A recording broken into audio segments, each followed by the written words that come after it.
Você sabe, depois da vinheta tem informação de Inter aqui no canal Sonda Repórter. O diferencial para Roger Machado, que mudou o time do Inter da água para o vinho. Vamos falar também sobre revelações feitas por ex-dirigente do Internacional sobre jogadores que estão brilhando no time do Inter. Você confere tudo isso aqui no canal, depois que se inscrever aqui embaixo, se não for inscrito, deixar o seu like nesse vídeo e ativar as notificações. Bora falar de Inter. Vamos lá, pessoal, muito boa noite a todos. Estou de volta aqui nesse domingo, dia 8 de agosto, dia dos pais.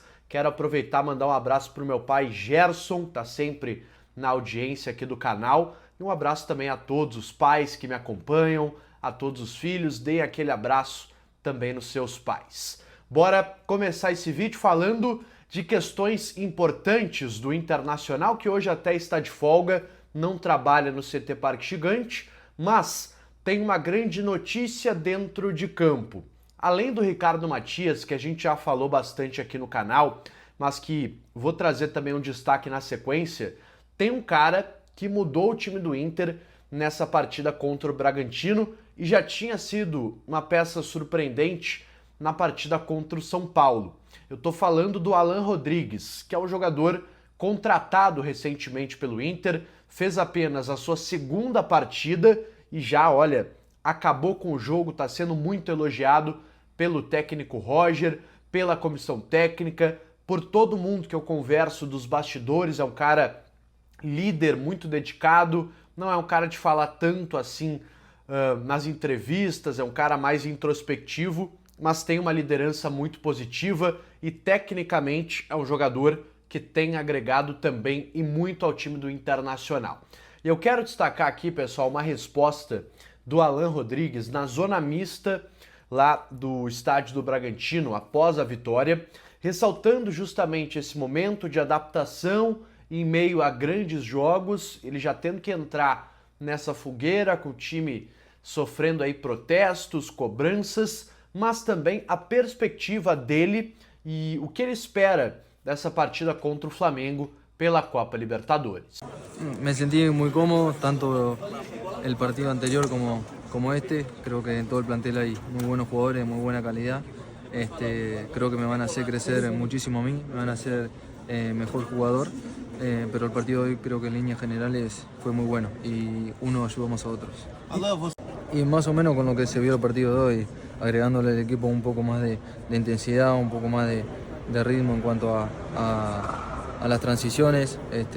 Sabemos que Flamengo es un gran equipo, tiene muy buenos jugadores, pero nosotros también, y lo demostramos hoy. Então está aí o Alan Rodrigues, camisa 14 do Internacional, que foi também destacado na entrevista coletiva do Roger.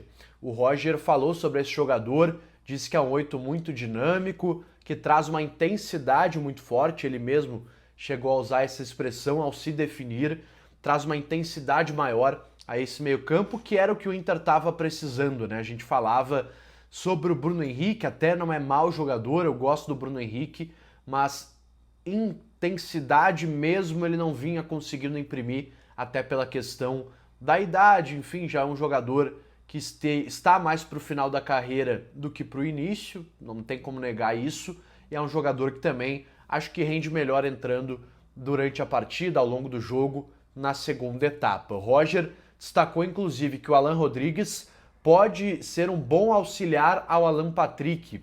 Ele destacou que tanto o Rodrigues como o Tabata ajudaram bastante a dividir esse protagonismo do meio-campo com o Alan Patrick, ajudando a armar o time e dando também mais liberdade para o Alan Patrick chegar à frente, marcar um pouco menos, até ser uma figura que se preocupe mais em armar as jogadas, o que ele sabe fazer com maestria. Então, Alan Rodrigues, além de ajudar a engrenagem ao time, também ajuda o principal jogador, que é o Alan Patrick, baita contratação do Inter, já pagou todo o valor, não, Internacional, é importante dizer.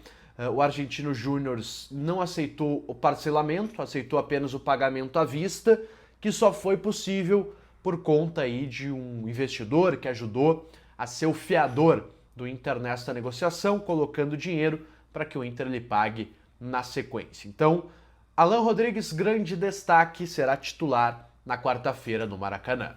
Quero mudar um pouco o assunto aqui, pessoal, para a gente falar de uma entrevista que repercutiu bastante ontem, ainda no sábado, mas como era dia de jogo, enfim, não consegui gravar, não consegui trazer esse conteúdo para vocês, vou repercutir um pouco agora aqui no canal, que foi a entrevista muito boa, inclusive, do Gustavo Grossi, que é ex-dirigente da base do Inter, argentino, entrevista ao Leonardo Oliveira, repórter, comentarista da Rádio Gaúcha, em GZH.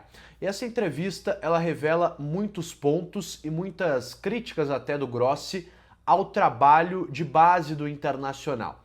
Segundo o ex-dirigente, o problema não está somente na formação dos jogadores, ou ele está, inclusive, menos na formação dos jogadores, mas sim nesse processo de transição entre a base e o profissional. Um processo que, na visão dele, não é muito bem conduzido e o Inter acaba desperdiçando muitos talentos que poderiam estar rendendo com a camisa do Inter no profissional. Então essa é a visão importante de um dirigente que estava lá no processo, viveu esse processo, foi bastante criticado também durante muito tempo. E o Grossi chegou a citar alguns casos emblemáticos de jogadores que hoje brilham com a camisa do Inter e que tiveram a sua intervenção de certa forma. Ele cita o Gabriel Carvalho, o próprio Ricardo Matias, o Gustavo Prado, Luiz Otávio, jogadores que ele identificou que teriam um desenvolvimento mais acelerado caso morassem no clube. E esses foram jogadores que moraram no CT de Alvorada. O Grossi falou, inclusive, sobre a questão do Gabriel Carvalho especificamente, que conversou com o pai do Gabriel Carvalho e descobriu que ele tinha 10 irmãos e que o processo dele de amadurecimento no futebol seria mais acelerado se ele morasse no CT, longe desse ambiente, onde ele tinha muito apoio da família, mas tinha uma atenção também muito dividida, né? Tinha 10 irmãos, uma família que morava ali no bairro do Bom Jesus, em Porto Alegre. Então tudo isso acabou influenciando aí na decisão do Grossi, no conselho do Grossi, de que o Gabriel Carvalho fosse morar nas instalações do Inter, tivesse alimentação, o sono, tudo controlado, o acompanhamento do clube para que ele se desenvolvesse rapidamente. E outra revelação que ele fez foi sobre o Ricardo Matias, que era um jogador que antes de chegar no Inter passou pela Ferroviária, time do interior de São Paulo, mas antes da Ferroviária era um jogador praticamente de várzea, pelo que disse ali o Gustavo Grossi, era um jogador de futebol amador e que não tinha, digamos, essa vivência desde cedo no futebol de base. Então também foi importante para o Ricardo Matias morar no CT de Alvorada, assim como o Gustavo Prado e o Luiz Otávio. Ele cita que o único jogador que não precisou desse processo e que deu, digamos, certo no profissional foi o Antony, goleiro que é de Canela, aqui no Rio Grande do Sul, era o capitão do Sub-20, tinha já um amadurecimento mais forte até em relação a esses jogadores e acabou, digamos, escapando desse processo de morar no CT de Alvorada. Então, uma grande entrevista aí do Gustavo Grossi, inclusive desmentindo aquela história de que ele morava em Gramado, que ele viria a Porto Alegre poucas vezes na semana.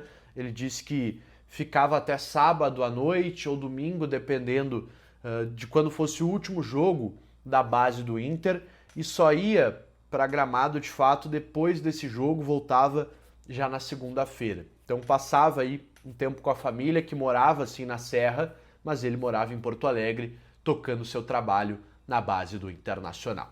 Vou deixar o link da entrevista aqui nos comentários para você que quer ler com mais calma, com mais detalhes e acompanhar também outras histórias contadas pelo Gustavo Grossi. Tá certo, galera? Estarei de volta amanhã aqui diretamente do Rio de Janeiro, já tô de volta à capital fluminense e vou acompanhar aí a chegada do Inter já a partir da terça-feira. O Inter que está em Porto Alegre treina na segunda, treina na terça e já vem para o Rio de Janeiro, porque na quarta-feira, meus amigos, não tem para ninguém. É Copa Libertadores da América, Flamengo e Inter aqui no Maracanã.